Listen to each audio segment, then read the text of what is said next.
Hello students, welcome back to our session that is BNS part 2।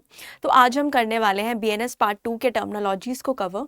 So students, उसके पहले मैं आपको ये बताना चाहती हूँ कि अब जो मेरे आपको वीडियोस मिलेंगे लीगल टर्मिनोलॉजी पे, वो हमारे चैनल के वीडियो सेक्शन में मिलेंगे एट 10:30 AM।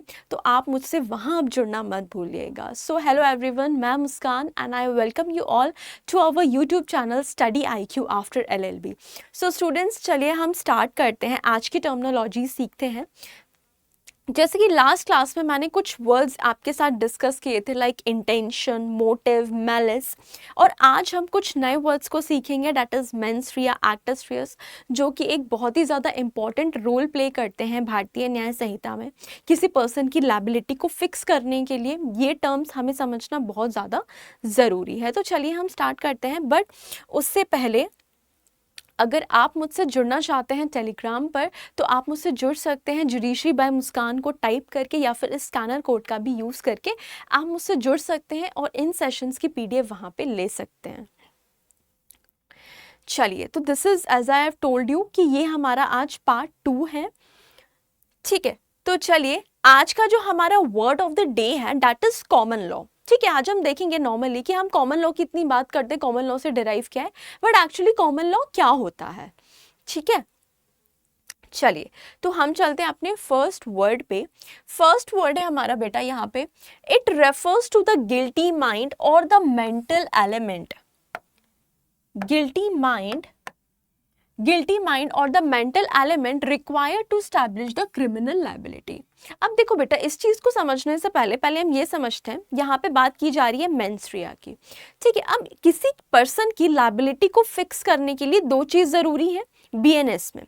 पहला तो क्या है कि आपका मेंस रिया होना चाहिए, सेकंड क्या है, आपका एक्टस रियस होना चाहिए। तो जब ये दोनों चीजें मिलेंगी तब जाके क्या होगा, आपका कोई ऑफेंस कॉन्स्टिट्यूट किया जाएगा। अब मेंस रिया होता क्या है, मेंस रिया बेटा क्या है, एक गिल्टी माइंड, मतलब एक स्टेट ऑफ माइंड होती है जहां पे आप क्या सोचते हो, कुछ करने का सोचते हो, कुछ क्राइम करने का जब आप सोचते हो, जब आप कोई क्राइम कर रहे होते हो, और उस टाइम पे जो आपका स्टेट ऑफ माइंड होता है उसको बोलते हैं बेटा मेंस रिया। तो मतलब ये एक तरीके से हम इसको देख नहीं पाते, mains Riya is not visible, ये हमारे दिमाग में होता है, ये हमारी इंटेंशन हमारे दिमाग में क्या होती है, बिल्टअप होती है जब हम किसी क्राइम को क्या करते हैं, कमिट करते हैं। तो दिस इज व्हाट मेंस रिया,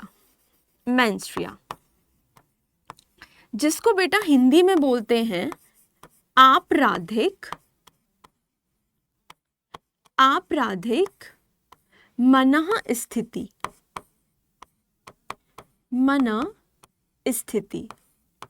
ठीक है, so this is what our mains रिया। अब मेंस रिया में ये सारी चीजें आती हैं, जैसे जो हमने पढ़ा था इंटेंशन के बारे में, तो उसमें इंटेंशन भी आता है, उसमें नॉलेज भी आता है, उसमें रीजन टू बिलीव भी आता है। ठीक है, उसमें चाहे वो गुड इंटेंशन हो चाहे बैड हो, मतलब हर जो भी इंटेंशन वर्ड आपको मिलेंगे, like fraudulently, voluntary, ill will, good faith, ये सारे आपके क्या एलिमेंट्स हैं, आपके मेंस रिया के एलिमेंट हैं। ठीक है, लेकिन अब यहाँ पे मेंस रिया किसकी बात कर रहा है, आपकी गिल्टी माइंड की। तो यहाँ पे जब हम गिल्ट की बात करेंगे, गिल्टी माइंड की बात करेंगे, बैड इंटेंशन की बात करेंगे, तो बेसिकली जो मेंस रिया है वो जब हम एक्ट करते हैं तो उस टाइम पे हमारी कोई गुड इंटेंशन तो होगी नहीं, है ना, कोई गुड इंटेंशन तो होगी नहीं। तो जो इंटेंशन होती है जब हम क्राइम करते हैं, बैड इंटेंशन, तो that is what mains Riya, guilty mind. अब उसी के साथ साथ जब हम मेंस रिया पढ़ लेते हैं तो फिर हम एक्टस रियस भी पढ़ेंगे। तो एक्टस रियस क्या होता है, एक्टस रियस होता है बेटा, it refers to the physical act और omission that constitutes a criminal offence. मतलब कि यहाँ पे एक्टस रियस मतलब कि जो फिजिकल एक्ट होता है। अब ऐसा नहीं कि जो हमने दिमाग में सोचा है उसको हम एग्जीक्यूट भी तो करेंगे, फिजिकली हम कुछ काम करेंगे उसके परसुएंस में। तो वो काम जो हम करते हैं, जो हम फिजिकल एक्ट करते हैं या ओमिशन करते हैं, जिसको हम लोभ कहते हैं, अवैध लोभ कहते हैं, तो जब वो हम करते हैं तो वो क्या होता है बेटा, आपका एक्टस रियस। मतलब कोई एक्ट का जो कॉन्सिक्वेंस, एक तरीके से किसी क्राइम का जो एक्ट का जो हमारा एक तरीके से प्रभाव होता है, कॉन्सिक्वेंस होता है, तो that is known as what, actus reus. ठीक है, अब जैसे अगर मैं थेफ्ट की बात करती हूँ एग्जाम्पल के तौर पे, तो थेफ्ट में अगर आप क्या करते हो, किसी प्रॉपर्टी को बेटा अगर आप सिर्फ मूव करते हो, भले ही आप क्या हो उसी रूम में रह के अगर आपने उस प्रॉपर्टी को मूव किया, लेकिन डिसऑनेस्ट इंटेंशन के साथ किया, तो थेफ्ट ये कहता है कि वहां पे आपका ऑफेंस कमिट, थेफ्ट कमिट माना हुआ कहलाया जाएगा, क्योंकि आपने क्या कर दिया है, एक्टस रियस किया है, और एक्टस रियस वहां पे क्या है, मूविंग। जैसे ही आपने मूव किया उस प्रॉपर्टी को, तो वो क्या है आपका एक्टस रियस। वैसे ही अगर हम मर्डर की बात करें तो वहां पे एक्टस रियस क्या है, किसी पर्सन की डेथ कॉज करना। लेकिन अगर सपोज डेथ नहीं होती है तो क्या वो होगा मर्डर? नहीं होगा, वो कुछ और हो जाएगा, वो कोई और ऑफेंस कॉन्स्टिट्यूट हो जाएगा, या ग्रीवियस हर्ट या कुछ भी हो जाएगा। ठीक है, तो ये होता है आपका बेटा एक्टस रियस। एक्टस रियस, जिसको हिंदी में बोलते हैं दोषी, दोषी कृत्य, दोषी कृत्य। ठीक है, चलिए फिर ये दोनों चीजें जब मिलती हैं, मैंसी और एक्टस रियस, तो क्या होता है, किसी पर्सन की लायबिलिटी फिक्स होती है। ओके, चलिए next word, it means doing anything with the intention to defraud but not otherwise. यहाँ पे बेटा हम बात कर रहे हैं, आप समझ ही गए होंगे किस वर्ड के बारे में बात कर रहे हैं, दैट इज फ्रॉडुलेंटली। जब आप फ्रॉड करके, जब आप किसी को क्या करके, डिसीव करके, चीट करके आप कुछ काम करते हो, तो दैट इज फ्रॉडुलेंटली। ये सारे आपके मेंस्ट्रिया में आते हैं। तो फ्रॉडुलेंटली, अब सपोज अगर मैं इसका एग्जाम्पल दूं कि आपको क्या करना है, अगर सपोज आपको क्या करना है, किसी कॉलेज में एडमिशन लेना है, तो आपने क्या किया, वहां पे फॉल्स डॉक्यूमेंट दिखा दिए, तो एक तरीके से आपने क्या किया है, वहां पे फ्रॉड करने की कोशिश की है। तो ये क्या है बेटा, इस इंटेंशन को क्या बोला जाता है, दैट इज फ्रॉडुलेंटली। फ्रॉडुलेंटली, जब आप फ्रॉड कमिट करते हो, जिसको हिंदी में बोलते हैं बेटा कपट पूर्वक, कपट पूर्वक। और ये दिया है बेटा आपके सेक्शन 29 BNS में। सेक्शन नंबर भी याद करते जाइए, ट्रांसलेशन भी होता जा रहा है और हम वर्ड्स को भी समझते जा रहे हैं। ठीक है, तो एक साथ हमारे 3 काम हो रहे हैं यहाँ पे। फिर हम दूसरे वर्ड के बारे में बात करते हैं, that is it means a person having sufficient cause और evidence to believe a something but not simply suspicion. यहाँ पे बेटा हम बात कर रहे हैं the word reason to believe के बारे में। ठीक है, रीजन टू बिलीव का मतलब क्या होता है कि जहाँ पे क्या होता है, कोई विश्वास होता है, कोई ट्रस्ट होता है, किसी फैक्चुअल एविडेंसेस के ऊपर बेस्ड जो होता है हमारा विश्वास, है ना, दैट इज बिलीव। कि अगर सपोज क्या है, सपोज अगर कोई कस्टमर है, सपोज मैं कोई शॉपकीपर हूँ, और अगर मेरे पास कोई कस्टमर आता है ये कहते हुए कि आप मुझसे क्या ले लो, iPhone 16 ले लो मात्र 30,000 में, तो आपको थोड़ा सा अटपटा लगेगा कि यार इतना महंगा फोन इतने सस्ते में कैसे दे रहा है ये। और अगर आप उससे ये पूछो कि भाई तू मेरे को प्रूफ ऑफ ओनरशिप दे दो, तो वो कहेगा मेरे पास नहीं है। तो आप यहाँ पे क्या मानोगे, कि आप यहाँ पे ये मानोगे कि ये आपकी स्टोलन प्रॉपर्टी हो सकती है, ये फोन आपका स्टोलन प्रॉपर्टी हो सकता है, क्योंकि कुछ ऐसे फैक्ट्स हैं, कुछ ऐसे एविडेंसेस हैं जिनके ऊपर आप विश्वास रख के क्या कर रहे हो, ये बिलीव कर रहे हो।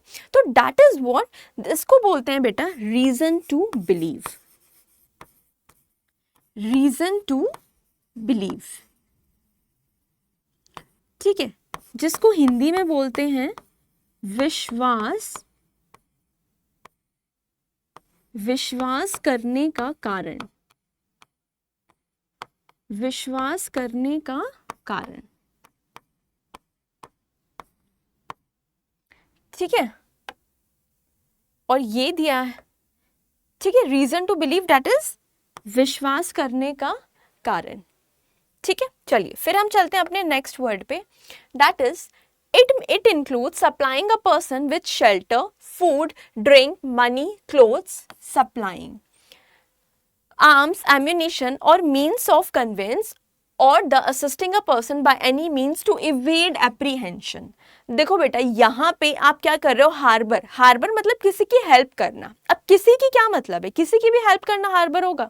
नहीं, यहाँ पे कोई किसी एक्यूज्ड पर्सन की जब आप हेल्प करते हो, अब सपोज आपका कोई फ्रेंड है, ठीक है, उसका फोन आ गया कि यार मेरे से ये चीज़ हो गई है, मेरे से क्राइम कमिट हो गया है, प्लीज़ तुम मुझे छुपा लो, मुझे पुलिस ढूंढ रही है। तो आप क्या करोगे, आप उस पर्सन को छिपाओगे अपने घर में, कुछ खाना पीने दोगे, है ना, कपड़े वपड़े दोगे। तो ये क्या है बेटा, दिस इज व्हाट हार्बर। आप जिस पर्सन की हेल्प करते हो, सप्लाई करते हो नेसेसरीज के साथ, सो इसको हम बोलते हैं बेटा हार्बर।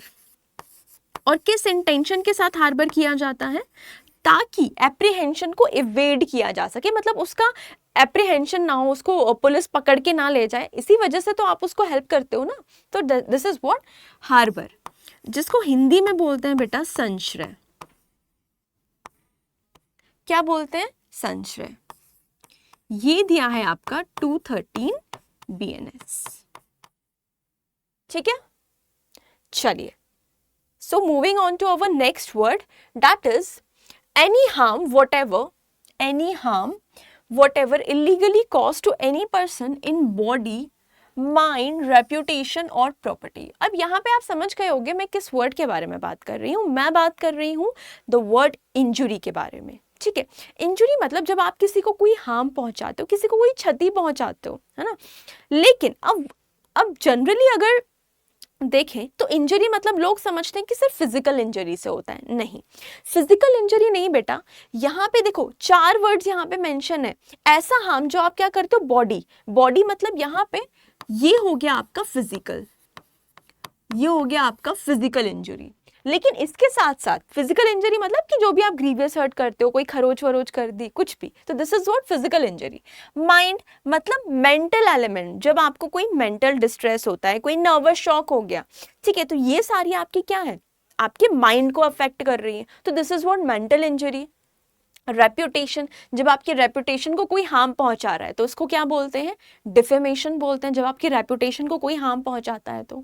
और वहीं अगर हम प्रॉपर्टी की बात करें, प्रॉपर्टी को कैसे हार्म पहुंचाया जाता है, ऑफेंसेस अगेंस्ट द प्रॉपर्टी, जो किसी ने ट्रेसपास कर दिया प्रॉपर्टी में, so this is what injury हो रही है। तो ये सारी चीजें आपकी आ जाएंगी किस में बेटा, इंजुरी में, जिसको हिंदी में हम बोलते हैं क्षति।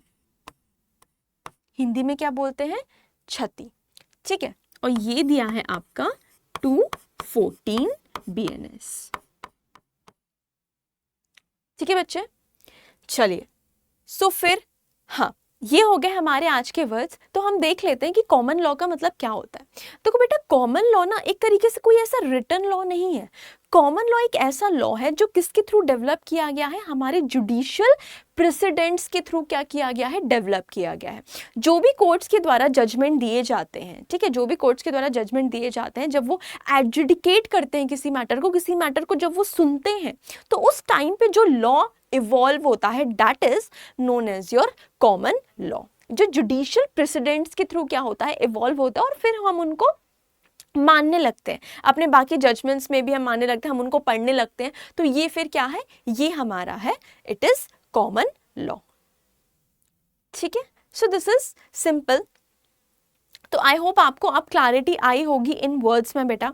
तो हाँ, हम मिलते हैं अपने नेक्स्ट सेशन में। सो जुड़े रहिए मेरे साथ। So thank you everyone, have a nice day.